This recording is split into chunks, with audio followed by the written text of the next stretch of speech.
Stockholm से आरिफ खसाना का सलाम कबूल कीजिए। स्वीडन की इमिग्रेशन और स्वीडन में सेटल होने के लिए जो सबसे आजमूदा नुस्खा जो बहुत शुरू से चल रहा है और आजकल भी है कि लोग शादी करके यहाँ पे आते हैं, फिर यहाँ का मुस्तकिल वीज़ा लेते हैं और उसके बाद नेशनलिटी मिल जाती है। ये शादी यहाँ स्वीडिश नेशनल के साथ भी हो या अगर कोई यूरोपीय यूनियन का शहरी है वो स्वीडन में रह रहा है उसके साथ, या कोई अगर वर्क परमिट पे आया हुआ है वो भी अपने पार्टनर को यहाँ बुला सकता है और फिर उसको भी यहाँ पे बाद में मुस्तकिल वीज़ा, परमानेंट रेजिडेंस और उसके बाद फिर कुछ अर्से बाद शहरियत मिल जाती है। तो ये सबसे जो कह लें कि स्ट्रॉन्ग और तवील मुद्दत से एक सिलसिला यहाँ पे चल रहा है, बाकी यूरोपीय मुल्कों में भी है। लेकिन मसला ये पैदा होता है कि जब कोई शादी करके आता है या यहाँ के कानून के मुताबिक लिव टुगेदर भी है, परमानेंट रेजिडेंस से पहले अगर ताल्लुक़ ख़त्म हो जाए, अलहदगी हो जाए, डाइवोर्स तक बात चली जाए, तो जो पार्टनर स्वीडन आता है अब उसके क्या हकूक़ होते हैं? क्या वो यहाँ पे रह सकता है? क्या उसको फिर भी यहाँ का जो मुस्तकिल वीज़ा है, परमानेंट रेजिडेंसी वो मिल सकती है या नहीं? यानी what happens to the residence permit if the relationship ends. तो इसके हवाले से बहुत से लोग जो जानना चाहते हैं और मैंने इस पे एक तफसीली व्लॉग बनाने का सोचा था जो आपकी खिदमत में पेश कर रहा हूँ। अमूमी तौर पर तो ये है कि अगर यहाँ पे शादी करके कोई आता है और उनका रिलेशन पहले ही टूट जाता है परमानेंट रेजिडेंस से पहले, तो उस सूरत में तो उसको वापस जाना होगा, ये जनरल असूल है,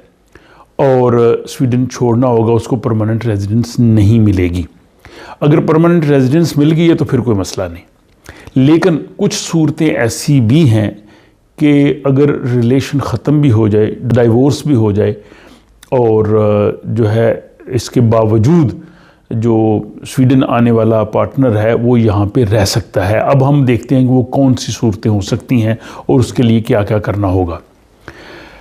पहली सूरत तो ये हो सकती है कि अगर यहाँ पे आने के बाद ताल्लुक़ ख़त्म हो गया है और उसे जिसके साथ ताल्लुक़ ख़त्म हुआ है, जो यूरोप से बाहर से स्वीडन आया है, जिसने अभी परमानेंट रेजिडेंस लेनी है, उसको यहाँ पे कोई नया साथी मिल जाता है, किसी और के साथ उसका रिलेशन स्टार्ट हो जाता है, शादी हो जाती है, उसके साथ रहना शुरू कर देते हैं,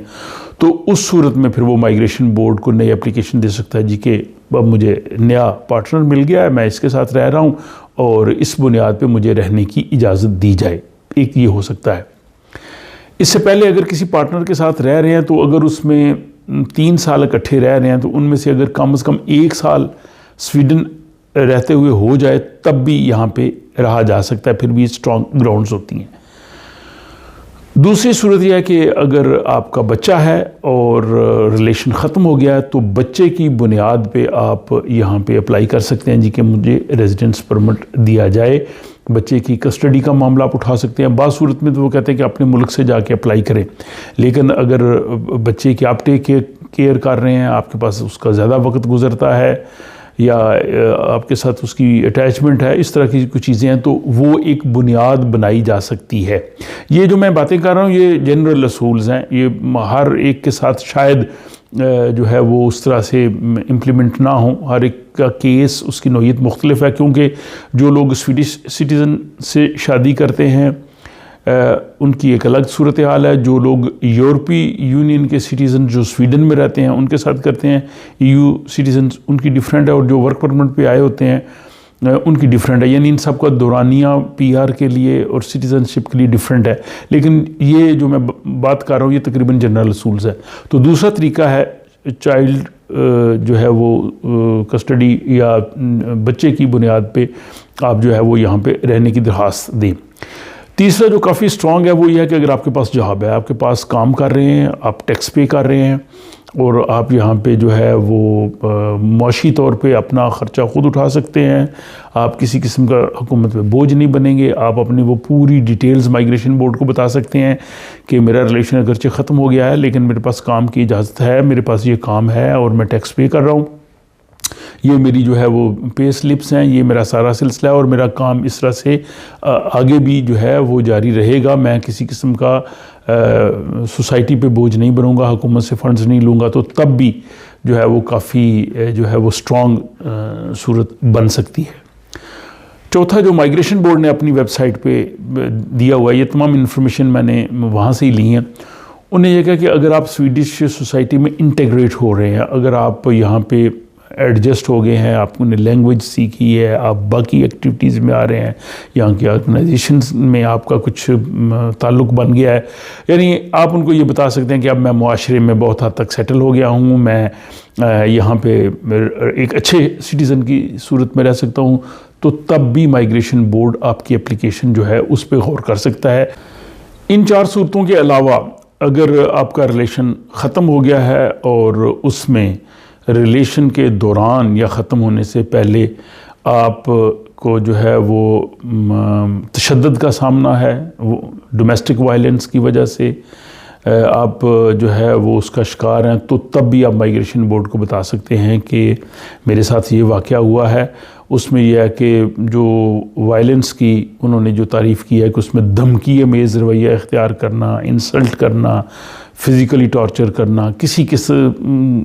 किस्म के भी ऐसे तरीके से गैर इंसानी सलूक करना, वो आप बता सकते हैं। और ख़ुसूसन ख़वातीन के लिए इसमें ज़्यादा जो है वो मज़बूत ग्राउंड बन जाती है। अगर उसमें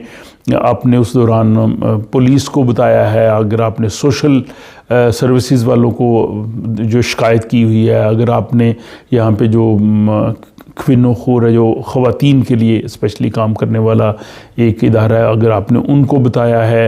या अगर आपके पास मेडिकल रिपोर्ट्स हैं, आप डॉक्टर के पास गए हैं, वहाँ आपने इन्फॉर्म किया है, तो ये सारी चीज़ें जो है आप बता सकते हैं। इसमें फिर काफ़ी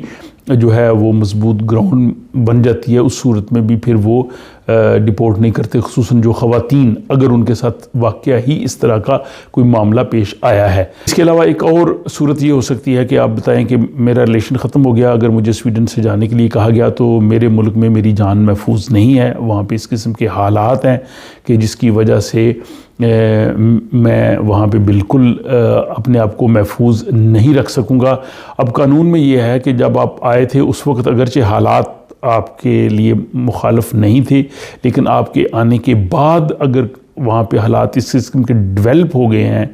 या आपका किसी ऐसी जमात ग्रोह के साथ ताल्लुक़ है जिसकी वहाँ पे सिचुएशन है, और उसमें पर्सनली आप उनका नहीं कह सकते क्योंकि सारे के सारे ग्रोह की बुनियाद पे आपको नहीं रखेंगे, आपने अपना ज़ाती तौर पे बताना है कि पर्सनली जो है वो अगर मैं अपने मुल्क में गया तो मैं हाई रिस्क पे मेरी जो है वो लाइफ है, और उसमें संजीदा किस्म की आपने वो रीज़न्स देनी है।